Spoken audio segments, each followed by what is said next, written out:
Good afternoon and welcome to Turbo Tortoise Tech. If you're new here, my name is Reese 4Piece from KFC or Wookie Triple XL, and in today's review, I'm having a look at this Dell monitor. The model number is the S2721HGF. Nothing that easily rolls off of the tongue, but something that actually rolls quite easily off of the budget. I've spoken about this monitor so many times in the top 10 weekly specials episodes that I just decided to then buy one. Because I wanted to see if it was as good as I thought it might be. And bullet point of the presentation is pretty much yes, and then it's got some weird cool things that it does and some new technology that actually is faking a 1 millisecond response time because it's theoretically impossible. But let's start from the beginning with this monitor as if it was a normal review, if it wasn't something that I had already purchased, and try to remove as much bias as humanly possible. So physical setup, starting from the bottom. The stand, the little base stand, tiny, perfect. Doesn't take that much space on the desk. Also, you can't rotate the monitor on the base because tiny base. So you gotta like physically move it if you want to turn it or something like that. And if you want to get into the esports intimacy position, then normally a big stand, like a big V-type kind of stand, would take out a lot of desk space and make it quite uncomfortable. So because this is small, it makes it actually quite easy. Periscope neck, maybe a little bit shorter than it could be. It does go all the way to the bottom. It's not that it doesn't have a lot of travel, as I demonstrate now. So it does go, quite low and then come quite far up, as it were. So it's better for short people than it is for tall people. I did find it a little bit short. I'm wishing it was just like literally 20 mils higher. Then it would be absolutely perfect. But to get it square on with your head, it does have quite a decent amount of tilt. I'd say that's about 30 degrees, maybe a little bit more. I'll check on the official guideline for it, or on the official specs. One thing that's nice though about the neck is it does have a hole through the middle for your cable channeling. So for your power and your display, you can put it through that hole. It does neaten it up just a little bit, and it's quite nice for running other cables through. It's big enough that you can run the kettle plug through there with like absolutely no problems. Cut in a hexagon, so it kind of looks like a Cooler Master logo, which I'm not against. Obviously, it's a Dell though.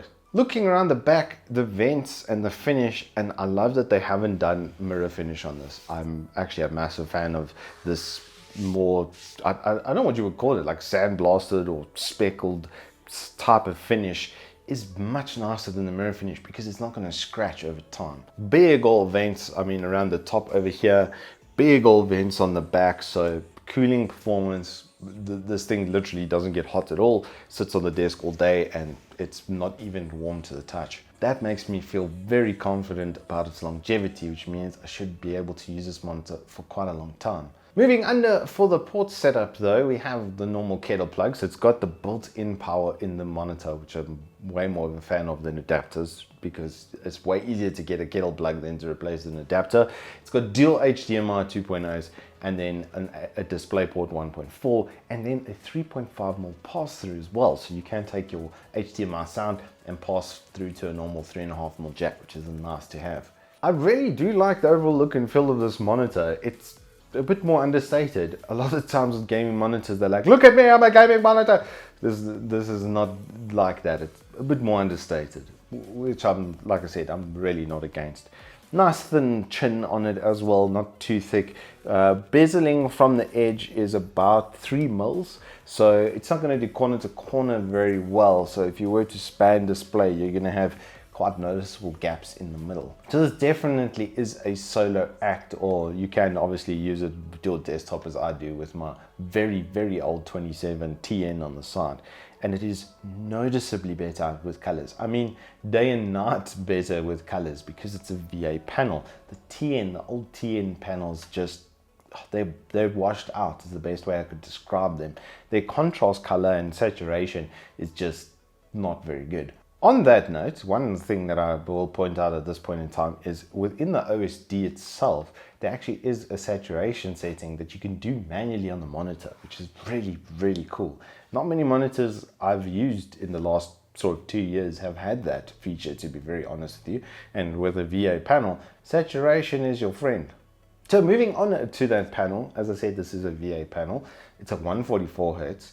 Freesync Premium and G-Sync capable panel. You need a separate controller for G-Sync it's a whole nother controller in of itself, and usually it's quite a premium for that. You usually pay about 2,000 Rand or so over, or like $200 nearly. I would say closer to like 150. I forgot the Rand's not always very much, thanks ANC, but 150 USD or so more than the standard panel for the G-Sync option. This comes with it at like what I think in America lands would be like 280 USD. I'll flash the price on the screen, but locally in South Africa it's about 4.5 grand. And if you're keeping track, most 24 144s are about 4K or so. This is a 27 and it's got G-Sync and it's curved. The curve is subtle, it's not too extreme. It's a 1000 R curve, I believe, and it's not overwhelming. It doesn't give you that visual kind of edge distortion that I sometimes see with like 1800 R curves or the higher level curves. This is actually quite subtle. It's not too much. It's a nice to have. I think flat or curved in this instance would have been quite similar.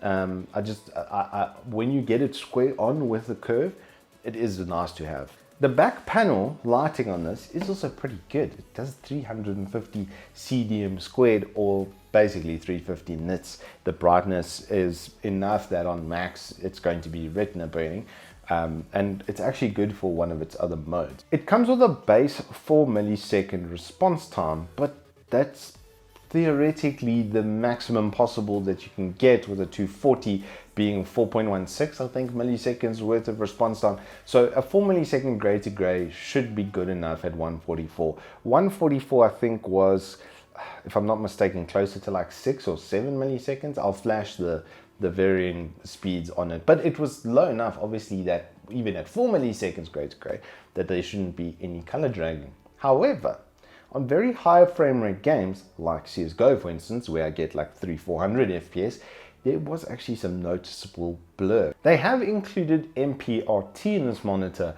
which is a completely another way of doing gray to gray time measurements or delay measurements, and it's based off of a strobing of the backlight to effectively create 1 millisecond. And it actually, look, it does work and it is effective in very high frame rate environments like CSGO. In something that was a lower frame rate, I found the Freesync a lot better, to be honest, because that strobing effect then strobes your image across the screen like that. It's almost disconcerting in a certain way.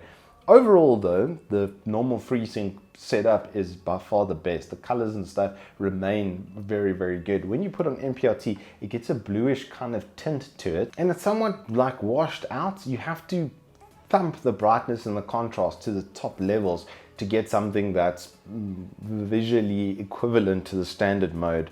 The VA panel does like a really good job of color reproduction, as I said, and editing and workflow on this monitor is absolutely superb. I haven't tested the G-Sync yet, but on the 5600 XT that I've been running, everything felt pretty damn good. Some games though did feel better in MPRT with the Freesync turned off, so I'd like to test G-Sync because that's what I'd normally be on, is my 2070 Super, which was causing my machine to crash literally every 2 hours, and now it's been tested for like 3 days at Uncle E-Tech and it hasn't skipped a beat. Of course, my luck is horrendous with these sort of things, but my luck in buying this monitor just wasn't. I have below zero buyer's remorse for getting this. I think overall as a package and a proposition, it's exceptionally good. The value for money here is otherworldly, and Dell's just kind of cracked it again. They've taken, like, this feels like a baby version of their Alienware 25240. The color reproduction stuff is very similar. The general feel of it is very similar. Of course, there's a massive difference between 144 and 240, like very noticeable difference between the two.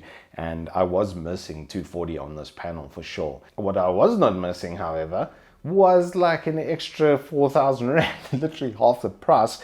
This is definitely not half the monitor. And while it is 1080p and it's got just over 80 pixels per inch, it's not the sharpest you're ever going to find, and there is some noticeable kind of graininess to it, but it's not so bad that I felt like going back to my 24 144 at 1080p. While that is obviously sharper because it's got more pixels per inch, just having this amount of real estate for pretty much anything is fantastic. Video and I obviously do a lot of video editing, so I wanted something with a better color palette reproduction, because I noticed that things were looking very different on my phone, which is a S9, which has a 4K like AMOLED, like really high-end display, and then you go from a TN to looking on that and see the published video, and I was like, what am I actually looking at? It became very difficult to get the color balance and that sort of stuff done correctly. This made my life 10 times easier. All around, I'd have to give it a solid like 9 out of 10 until we get to value where it scores an 11 out of 10. There is no monitor in the market right now at this price and performance that has this feature set, that comes with a 3-year warranty, that's as good as this. I mean, I've tested a sickening amount of monitors in the last 6 months, basically all of the new, like a whole new series of certain brands, and just nothing has struck me on value the way that this thing does. Anyway, that is all we have time for today. If you have enjoyed this, please do hit us up with a like and subscribe, and I will see you on the flip side.